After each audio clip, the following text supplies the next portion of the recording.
Hello, പവിത്രത്തിലെ വിക്രത്തിൻ്റെയും വേദയുടെയും ഇന്നത്തെ promo വിശേഷത്തിലേക്ക് ഏവർക്കും സ്വാഗതം. അങ്ങനെ വേദയ്ക്ക് ആ ഒരു പുതിയ മാനേജർ ജോയിൻ ചെയ്യുന്നുണ്ട്. അദ്ദേഹത്തെ കാണുമ്പോൾ തന്നെ വേദയ്ക്കും എന്തോ ഒരു കണ്ടു പരിചയം പോലെ മനസ്സിൽ അന്നേരം തൊട്ട് തോന്നുന്നു. അതുപോലെ തന്നെ മറ്റേരെക്കാളും കൂടുതൽ വേദയെ അദ്ദേഹം പലവട്ടം ശ്രദ്ധിക്കുന്നുണ്ടായിരുന്നു. അങ്ങനെ തിരിച്ച് വേദ ഇങ്ങനെ തിരിഞ്ഞു നോക്കി തന്നെയാണ് പോകുന്നത്. തിരിച്ച് വിക്രത്തിൻ്റെ അടുത്ത് എത്തുമ്പോൾ വേദ പറഞ്ഞിട്ടുണ്ടായിരുന്നു, ഇന്നും ഇങ്ങനെ ഒരു സംഭവം ഉണ്ടായി. അവിടെ ഇങ്ങനെ ഒരു നമ്മുടെ പുതിയ മാനേജർ ജോയിൻ ചെയ്തു. പക്ഷേ അദ്ദേഹത്തെ എവിടെയോ കണ്ടു പരിചയം, അദ്ദേഹവും എന്നെ തന്നെ ശ്രദ്ധിക്കുന്നുണ്ടെന്ന് പറയുമ്പോൾ വിക്രം കളിയാക്കുന്നുണ്ട്. അതിപ്പോൾ താൻ കോളേജിൽ പഠിച്ച സമയത്ത് ഏതെങ്കിലും വൺ വേ ഇതുപോലെ പ്രണയമായിരിക്കും, അതായിരിക്കും എന്നൊക്കെ പറഞ്ഞ് വിക്രം കളിയാക്കുന്നുണ്ട്. അപ്പോൾ തിരിച്ച് വേദ അതിന് വിക്രത്തെ എടുത്ത് ഓട്ടിക്കുകയും അങ്ങനെയൊക്കെ തമാശയൊക്കെ കാണിക്കുന്നുണ്ട്. പക്ഷേ എങ്കിലും വേദയുടെ മനസ്സിൽ അത് തന്നെ ഇങ്ങനെ ആലോചനയാണ്. അപ്പോൾ വേദ നിർബന്ധിക്കുകയാണ് വിക്രത്തെ, നമുക്ക് അദ്ദേഹത്തെ പോയി നേരിട്ട് കാണും. പക്ഷേ വിക്രം സമ്മതിക്കുന്നില്ല. അവസാനം വേദ പറഞ്ഞ് സമ്മതിച്ചിട്ട് രാവിലെ തന്നെ വിക്രവും വേദയും കൂടി അദ്ദേഹം മാനേജരെ കാണാനായിട്ട് എസ്റ്റേറ്റ് ബംഗ്ലാവിലേക്ക് പോവുകയാണ്. അവിടെ ചെല്ലുന്ന സമയത്ത് അദ്ദേഹം പത്രം വായിച്ച് ചായയൊക്കെ കുടിച്ചിട്ട് അവിടെ ഇരിക്കുന്നതായിട്ടാണ് കാണിക്കുന്നത്. പക്ഷേ വിക്രത്തെ കാണുമ്പോൾ തന്നെ അദ്ദേഹത്തിന് മനസ്സിലാവുന്നു അദ്ദേഹം ദേഷിച്ച് ദേഷിച്ച്. അപ്പോൾ അദ്ദേഹത്തിന് മനസ്സിലായി. ഇത് കാണുമ്പോഴാണ് വിക്രം വളരെ കൂളായിട്ടാണ് നിൽക്കുന്നത്. വിക്രവും അതിശയിച്ച് പോവുകയാണ്. കാരണം നേരത്തെ ഒരു തൻ്റെ ആ ഒരു മാനേജറുടെ വിവാഹ സമയത്ത് വിക്രമാണ് അത് ഇല്ലാണ്ടാക്കുന്നതും അദ്ദേഹത്തെ പിടിച്ച് തള്ളിയൊക്കെ ചെയ്യുന്ന ഒരു രംഗം കൂടി കാണിക്കുന്നുണ്ടായിരുന്നു. അപ്പോൾ എൻ്റെ ജീവിതം ഇന്നിപ്പോൾ ഈ നിലയിലായിരിക്കുകയാണ്, എൻ്റെ ജീവിതം എന്തായെന്ന് മനസ്സിലായോ, അന്നത്തിന് ശേഷം എൻ്റെ ജീവിതം എന്തായെന്ന് താങ്കൾ അറിഞ്ഞോ, നിങ്ങളെ എനിക്ക് കണ്ടപ്പോൾ തന്നെ ഒരു സംശയം തോന്നി, എവിടെ വെച്ചോ കാണാൻ, ഇപ്പോഴാണ് മനസ്സിലായെന്നൊക്കെ പറഞ്ഞ് ദേഷിച്ചിട്ട് സംസാരിക്കാനൊന്നും കൂട്ടാക്കുന്നില്ല. വേദ കാലുപിടിച്ച് അതേ രീതിയിൽ സംസാരിക്കുന്നു. വേദയാണ് മുൻകൈയെടുത്ത് പറയുന്നത്, ഒന്നും നമുക്ക് സംസാരിക്കാം സംഭവിച്ചതിനെ കുറിച്ചെടുത്ത്. പക്ഷേ അദ്ദേഹം നിൽക്കുന്നില്ല. അദ്ദേഹം ഇവരെ പുറത്താക്കി, അദ്ദേഹം അകത്ത് കയറി കതക് അടച്ചിട്ട് അങ്ങ് പോവുകയാണ്.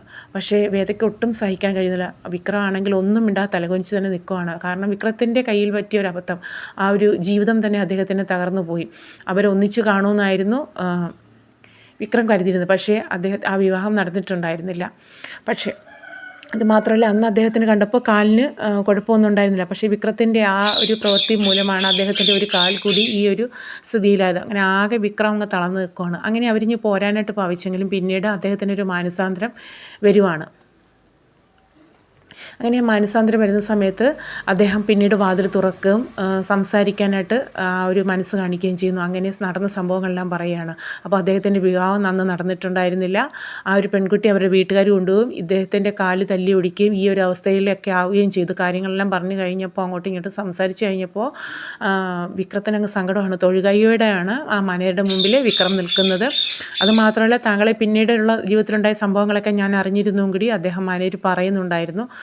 അങ്ങനെ ആകെ സങ്കടത്തിലായി അവിടുന്ന് പോരുകയാണ്. അപ്പോൾ അതിനൊരു പരിഹാരം കാണണം എന്നുള്ള രീതിയിൽ വേദ പോകുന്ന വഴിക്ക് ചിന്തിക്കുന്നുണ്ട്. അങ്ങനെ വിക്രത്തിനാകെ വിഷമമായി. വീട്ടിൽ വന്ന ശേഷം പഴയ സന്തോഷമോ കളിയോ ചിരിയോ ഒന്നുമില്ല, ആലോചനയിൽ തന്നെയാണ്. അങ്ങനെ വിക്രത്തിൻ്റെ ഈ ഒരു അവസ്ഥ കണ്ടിട്ട് അച്ഛന് മനസ്സിലാവുന്ന, അച്ഛൻ തിരക്കുന്നുണ്ട് എന്താ വിവരമെന്ന്. അങ്ങനെ അച്ഛൻ്റെ അടുത്ത് കാര്യങ്ങളെല്ലാം തുറന്ന് പറയുകയാണ്. അപ്പോൾ അച്ഛൻ പറയുന്നുണ്ട്, ഓരോ കാര്യത്തിനും ഓരോ നിമിത്തങ്ങളുണ്ട്, ഒന്ന് ചീഞ്ഞാലേ ഒന്നിന് വളമാവും. അങ്ങനെ ബൈബിളിലെ കുറച്ച് തത്വങ്ങളും കാര്യങ്ങളൊക്കെ അച്ഛൻ പറഞ്ഞ് മനസ്സിലാക്കുകയാണ്.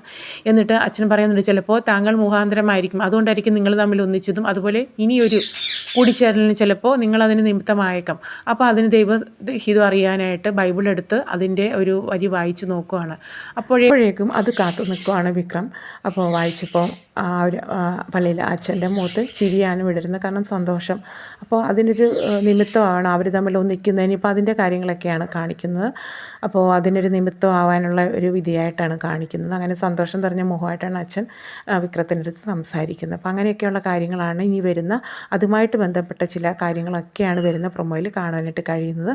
അപ്പോൾ ഇതൊരു കുഞ്ഞു ചാനലാണ്, പുതിയ ചാനലാണ്. ഉറപ്പായിട്ട് നിങ്ങളുടെ സപ്പോർട്ടും അനുഗ്രഹമൊക്കെ ഉണ്ടാവണം. അപ്പോൾ ഒന്ന് സബ്സ്ക്രൈബ് ചെയ്തുകൂടി സപ്പോർട്ട് ചെയ്യുക. അതുപോലെ തന്നെ നിങ്ങൾക്ക് പ്രൊമോ ഇഷ്ടപ്പെട്ടുവെങ്കിൽ ഒന്ന് ലൈക്ക് ചെയ്യാനും മടിക്കല്ലേ. ഓക്കെ.